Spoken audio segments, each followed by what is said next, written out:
Guys, meron pala akong nakita isang bagay na medyo nalilito ako.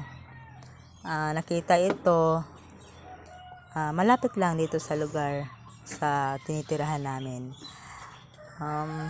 Kasi guys, sabi nila ito daw ay perlas. At sabi naman ng iba, ito daw ay isa lang taklubo.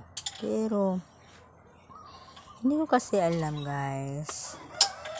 Kaya pwede kayo mag-comment dyan sa ibaba para malaman ko rin kung ano talaga itong nakuha namin isang bagay. Kung ito ba ay perlas o isang taklubo. Medyo kasi curious lang ako sa bagay na ito guys. At magtatanong lang din ako kung itong bagay na ito ay meron kaya itong halaga sa ngayon. Guys,